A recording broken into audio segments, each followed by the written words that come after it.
Good evening, everybody. My name's Tom Stoukas, coming to you live from Sarnia, Ontario, on Friday, May 9th. And for it's a weird, it's a weird Friday because it's kind of quiet. There's not much going on. Um, I guess we're in the post-election, the withdrawal, and but that's usually when there's quiet. It doesn't last long. So, but excuse me. Looking ahead, our Mark Carney's putting his cabinet together, and they're going to be sworn in on Tuesday. It looks like it's a lot of people that were in Trudeau's cabinet, but some new faces too. But it's the same old. It's going to be the same disaster. It's already looking like a disaster. The unemployment rate rose to 6.9%, according to the statistics today. And they still want to bring in hundreds of thousands of new people, supposedly for to fill jobs, whatever. I don't know, but I think we're screwed even under Carney. In fact, I think he'll be more efficient than Trudeau in screwing us, like much more efficient. And we'll get a good idea. He's probably spending the week and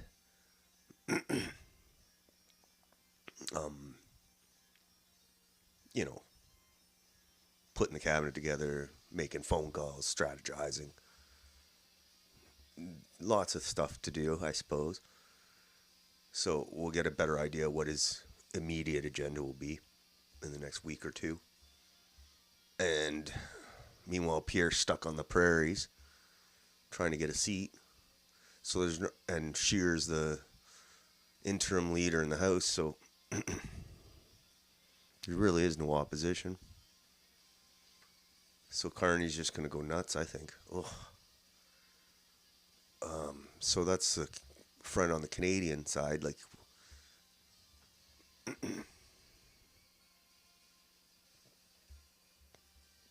Carney's going to jump right in while Pierre sits around trying to get elected. And he's got Doug Ford.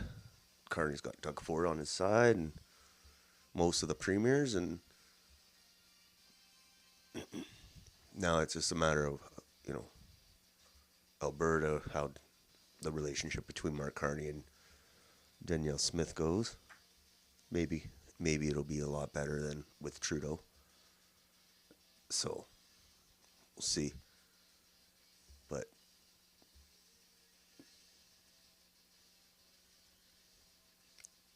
I don't know how. I'm not anticipating things getting better under Carney at all. But we'll see. Like, hopefully it's going to be, I don't know. He's got a lot of plans for us, I think. But I'm not going to say, I don't want to say, I want to see what he does. And then I'll react. So far he hasn't done anything. Anything like major bills or anything. That's what I'm looking for.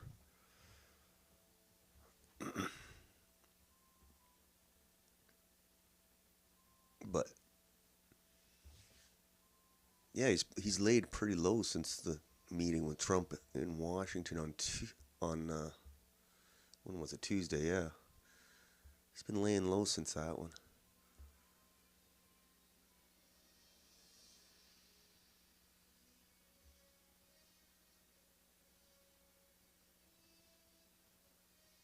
So we'll see what his cabinet is. I'm just looking at the TV there. So, but yeah, for some reason it's boring. Also on the international front, I was looking at some stories.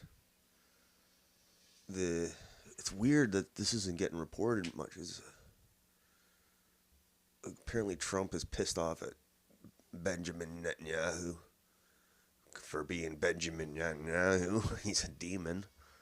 And Trump probably can't stand him. I don't think Trump liked him before, but he had to play nice with him. Now I think he's just maybe I don't know what the deal is, but apparently he's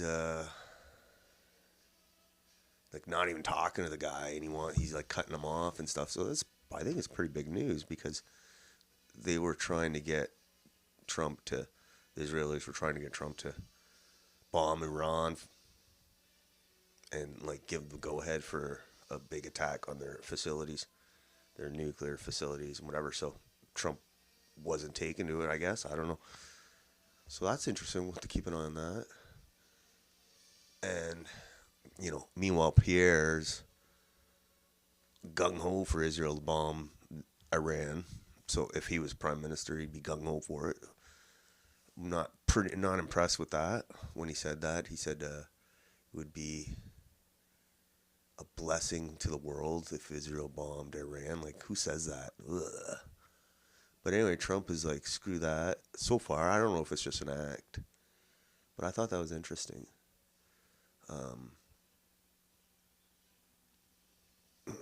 Even if he couldn't stand at Netanyahu before, to make this public, it means something's going on. And then I guess he's doing deals with the Houthis. He wants to proceed with Saudi Arabia. And he's like, screw Israel, we'll do it without them. Because Israel's like dragging their feet in some certain conditions, whatever. So, bottom line is Trump better be careful. They might say, ooh, you don't agree with us with one or another president who didn't agree with. I'm just kidding. But they'll probably try and blame Iran for it. Ugh. But anyway, I thought that was really interesting because by the way Trump was talking, and he might be playing rope-a-dope here, but the way Trump was talking, it was he was like gung-ho to bomb Iran, and then all of a sudden he's negotiating. He wants to negotiate, which is when he said that in front of Benjamin Netanyahu in the Oval Office, he's like pissed off look on his face. So it's kind of weird. Trump's, like I said, at first I thought he was on board for bombing Iran. Netanyahu was coming to Washington, and it seemed like it was just a matter of just, giving the final meeting and stuff. And now this kind of opposite. So, very interesting. And that's it. I think that's all that really caught my eye.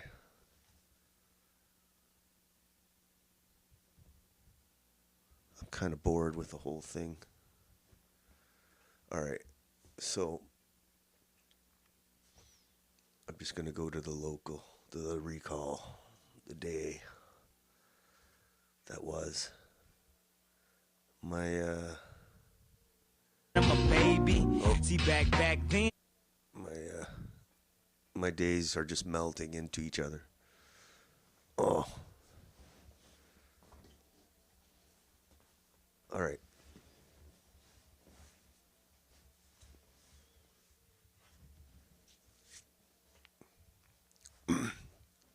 So yeah, bottom line. Looks like this weekend is going to be boring. Pierre's in limbo. Carney's doing his government planning and such. And, oh yeah, I forgot India, Pakistan. That thing could get hot too.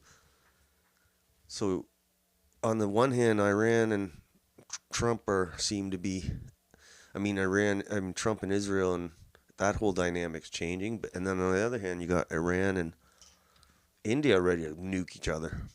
That's crazy. And you don't know, like, do they really hate each other that much? And like probably. I'm not an expert in Israel, India or Pakistan, but they did have another war in the 70s, in the early 70s. And now they have nukes and they hate each other, it seems. They got a lot of animosity. And if there's not that, all it takes is one loose trigger finger to set off an wars happen that way. So yeah, how could I forget the Pakistan-India war? Oh my God. But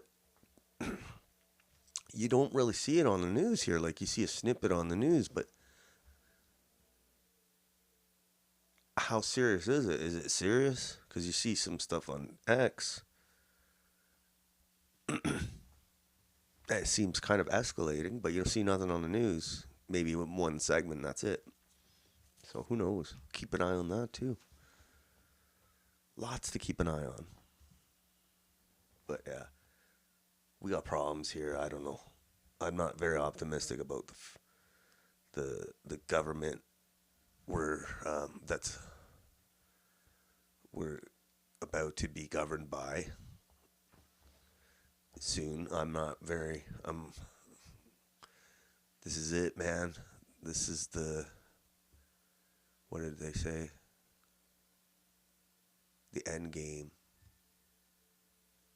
We're in the end game now. The next 2-3 years. Who knows? So, enjoy the summer. That's what I say. Might be your last, might not be your last. Okay. Now, we'll go to the daily recall. And then enjoy the weekend, right? No, I'm here all weekend, but I'm going to enjoy the weekend as much as I can. The weather's been crap in May. I'm very upset because usually April is crap, like rainy and a little cold. May's usually decent, but it's been cold. Cold and windy. All right, there's me in the morning. This is the first post I saw. Statues of random... I love the headline. Statues of random fat black women popping up worldwide. That's weird. I thought that's kind of weird. So, yeah, well, not allowed to have statues of Thomas Jefferson or Teddy Roosevelt, among others, New York City. A 12-foot bronze statue of a random fat black woman just standing there is certainly permitted. Yeah. I'm surprised Toronto hasn't gotten one in Nathan Phillips Square there. Toronto, come on. Find some money, Olivia Chow. Is this like, what the hell? It's probably like some art thing. Some art guy is like, I'm going to put a bunch of fat black chick statues in random cities and see what people say. It's crazy. What's that supposed to? Where's my fries? My fries are cold. Oh, shit. Oh. All right, next post. This was funny. This post is funny. I wrote this guy. I don't know this guy, Mario Zalea, but I thought he was Italian, but apparently he's like from South America. Fine, no problem. But he's like this conservative influencer, and like, look how good that helped Pierre. His influencer crowd needs to up their game. A lot of them are kind of, let's just say they didn't help him get new votes, as far as I'm concerned. But anyway, he's all freaking out now. He's all butthurt because Pierre lost. He probably had a good cry. And then he's right now, he's aghast. Mario is aghast that the PPC is has dared to put a candidate in the by-election with Pierre against Pierre. Dared. How dare they? All right, let's read what Mario said. He's outraged, Mario. But I'm just joking here. Like, I'm not. I think that's not. This guy, he dunks on PPC. Like, wow, man, give it up. Give it up. The energy these conservative dudes spend on PPC instead of winning, maybe. All right, I'll tell you, if PPC had the budget that the conservatives had, and the exposure, they might not win, but they'd win some seats probably. Anyway, so he's upset. Let's read what he says. Mario. If this last election wasn't a sign that the PPC lost support of Canadians, consider this move the final nail in the coffin. Ill intent, ill-advised desperation. I now believe that PPC has one goal and one goal only, not only to get elected, but it's not to get elected, but rather to fundraise as much money as possible with stunts like this. So, apparently, Jonathan Bridges, who actually ran in the election, the election that just went, came by. He's got the signs and everything. Has the audacity to run again in the by-election with Pierre. And, let's be realistic here. According to the polling from the last election, he shouldn't have nothing to worry about, Pierre. So what's he worried about? Because you know what? He might actually have to answer a question. Woo. So this kind of doves into the theme we talked about this by-election. Has a few potential landmines for Pierre. They say, hey, he picked the safest seat in the country. But he's walking into a minefield of Alberta politics right now, where Alberta separatism is, I don't know how fever pitch it is, but it's definitely grabbing some headlines, okay? Especially with Trump encouraging it, in the sense. So, Pierre's going to do the by-election.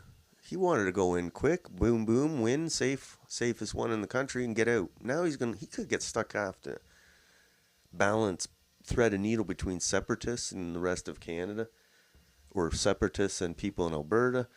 How separatist is he, or how sympathetic is he to Alberta's situation vis-a-vis the rest of Canada? It could be very awkward for him if, especially the liberal media, they're gonna try and pigeonhole him on this separatist thing. It's gonna happen. It's gonna be I'm assuming he'll be prepared for it. And this guy Jonathan Bridges, I'm sure will be at all the debates. But I believe the Liberals and the NDP are running candidates too. What's the big deal? What's wrong, Pierre? You can't handle a little. But anyway, Mario's freaking out. That got my goat a little because, it's who is he to say PPC can't run a candidate? What is the PPC doing something wrong, something illegal? That's the insinuation, unethical. That's the insinuation. I don't like that. Anyway, Greg Wycliffe also. Deep down, people don't really like democracy that much. They just want their guy to win.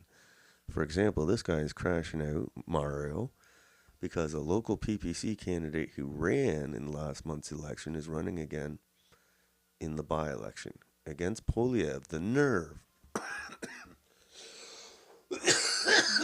That's what I said. Cry some more, Mario. Anyway, next post. And this is what we were talking about with Trump and Israel and the Iran thing, which we watch, because it looks like Trump's just content to negotiate. He seems to like what he's hearing because he hasn't started dropping any bombs. So here's the thing. The thing with Trump and Israeli PM Benjamin Netanyahu over starting a war against Iran seems like a big deal. Not surprised that Trump hates that demon, because Netanyahu does blow up children after all. Trump better be careful, or else they will Kennedy him and blame Iran. He should be careful. I wouldn't put anything past Netanyahu. The guy's insane. So this is the story. According to Israeli Army radio, friendship between Trump and Netanyahu is officially over, and Trump is quite upset with Netanyahu because he feels forced into attacking Iran on their behalf and calling Netanyahu arrogant. Trump is cutting ties. U.S. President Donald Trump is disappointed with Prime Minister Benjamin Netanyahu, Israel Hayom reports, citing two senior sources close to the president. According to the Hebrew Language Daily, in a closed-door conversations, Trump said he was going to make progress on his objectives in the Middle East without waiting for Israel. On a deal with Saudi Arabia, Trump wants Israel to be a central part of an agreement. But Netanyahu is delaying making the necessary decisions. Okay. Trump is also still upset with Netanyahu and his circle over what he sees as an attempt to push the White House into military action against Iran nuclear program. Israeli officials were caught off guard by Trump's announcement that the U.S. had reached a ceasefire with the Houthis and by the start of U.S.-Iran nuclear talks in April. All right.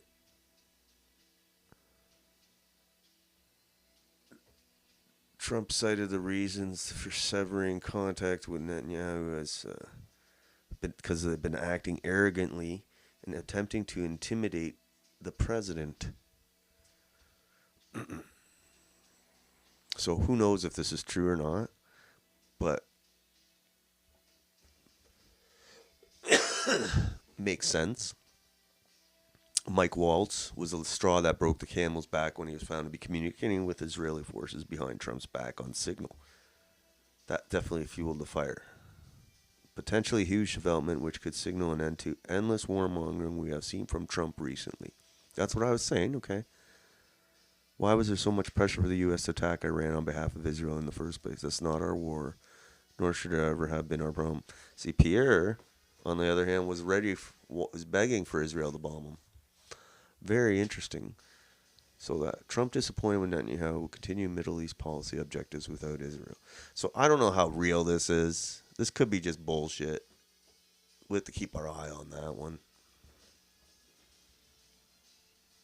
We have to check it out. It should be big news, you'd think. This is like reversing 50 years of policy, but I'll believe it when I see it. Let's just say that. All right, next post.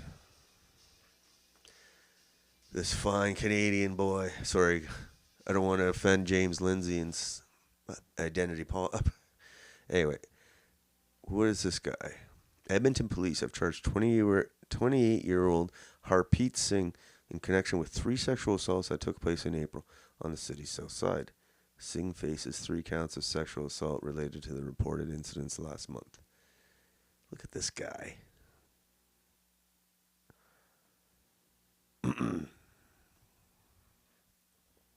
I don't even want to read the comments, but I will.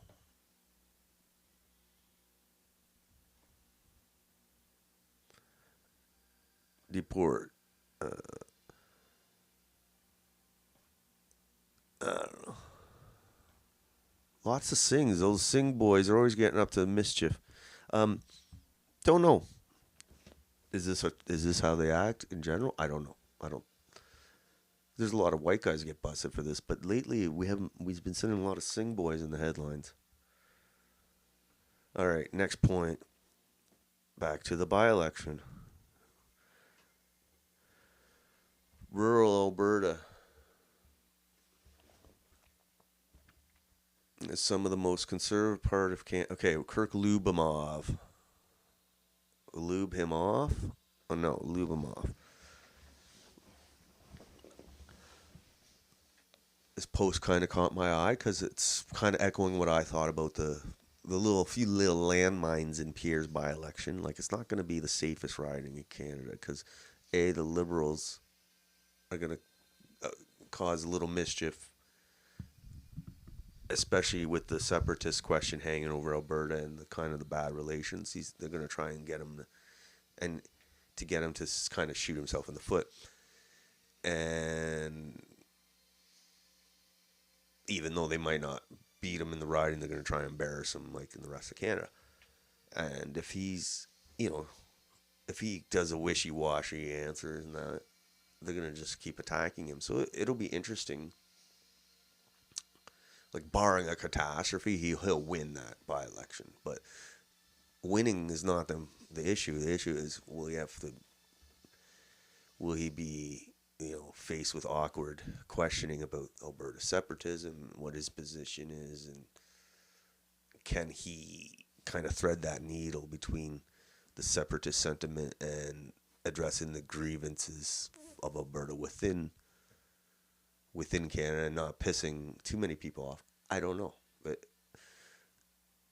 it's not a good, like, he wouldn't have had to deal with any of this if he ran in like Nova Scotia or something.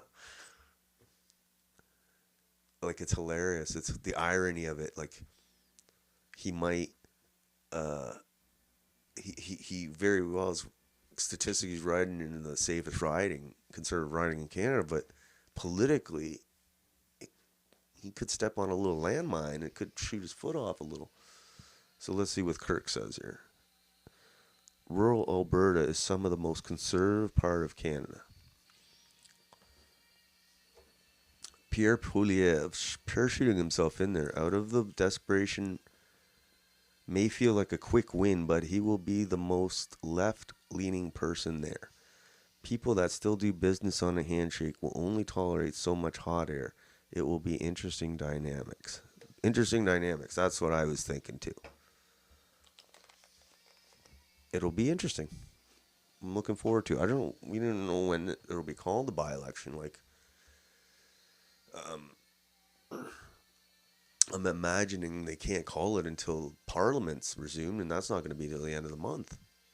And then even then, so look, he won't be in Parliament until fall. So he's going to have a hell of a time staying in the news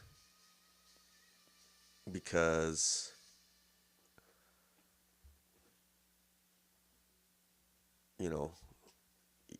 he's too busy. He's got to worry about his stupid by-election. But yeah.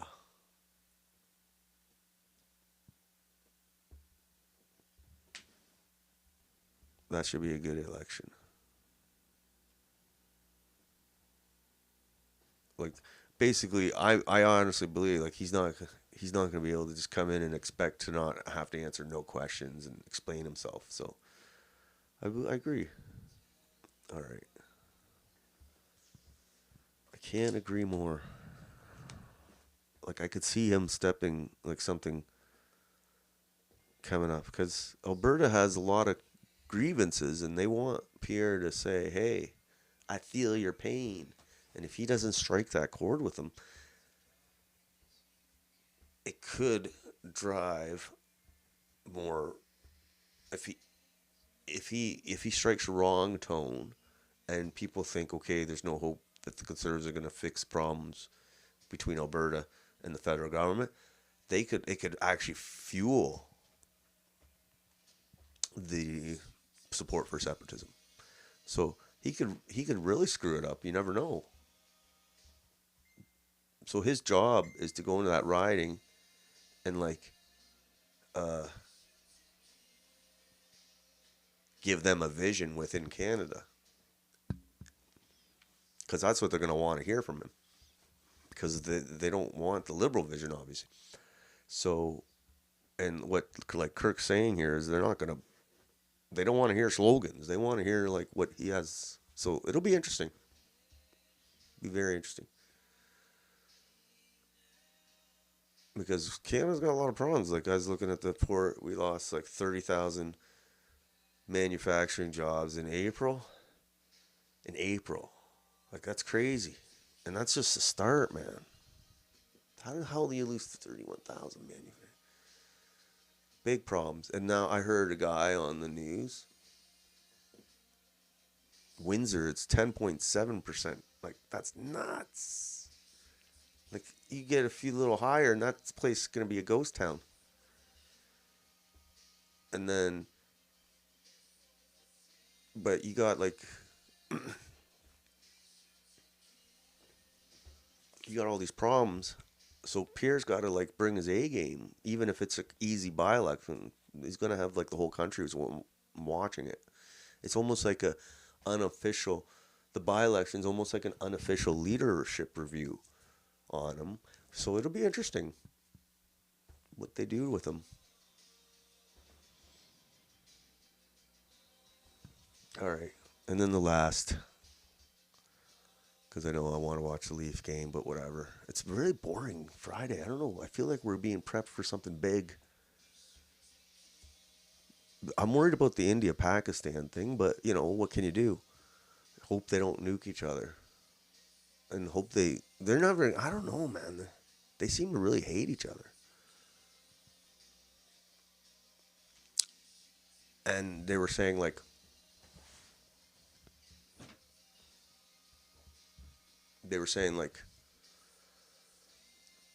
oh, we're going to have fights here in Canada. And I don't think they will, because I don't think we have that many Pakistanis here. I know that we have some, but I don't think it's not like England. England's or UK, they got tons of both. They got tons of Pakistanis, tons of Indians. So yeah, there I can see them scrapping it out on the street with their swords. But in Canada, it's maybe the Calistanis will try and take advantage of the chaos. I don't know. I think it'll be more worse in England because they're gonna be, oh my god. England's they got the Indians, they got the Pakistanis, and they got the Muslims, and they got a bunch of Africans because they're closer to all that stuff than we are. So they're big. Can you crazy? They have to build a wall around London and a wall around Toronto. And wall around New York, and just boom, done. Problem solved. Put James Lindsay inside the wall there. Let him live with them.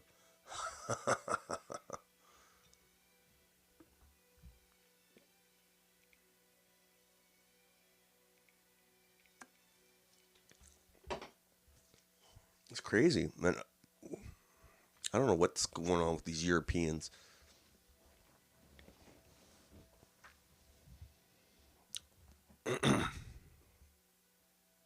So the last post of the day, and I'll be here tomorrow night. I'm going to try and pay more attention to the news, but I feel like it's too quiet. It's too quiet. Dave Smith, who's been attacked as, I don't know why they hate him so much. They hate him. Like, if he's such a, like, oh, it's deleted. The post has been deleted. Oh, Mark Levin. Okay. Looks like he deleted it.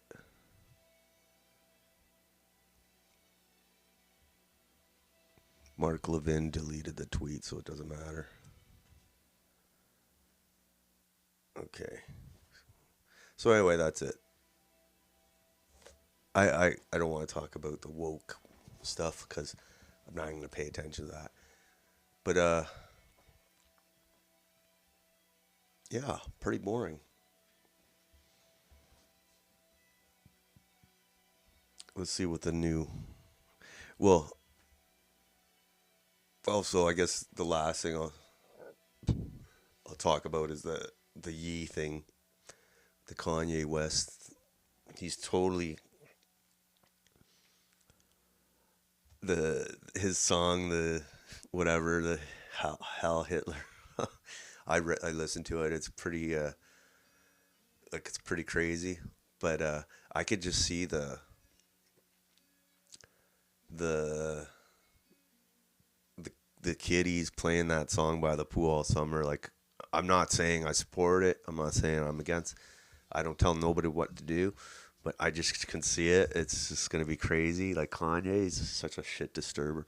I think he fancies himself like the Andy Warhol of our generation, but he makes Andy Warhol look like it's a boring kid in the library. Like, oh my god, nothing, nothing boring with that guy. It's hilarious. I don't listen to any of that music, so, but I think it's kind of funny. It's crazy stuff. I don't know what it all means, but I think it's a little funny. Um, so that's about it. That's about it. So I'll see you guys tomorrow night. Everybody, you guys all have a nice night. Enjoy your Friday. Thank you.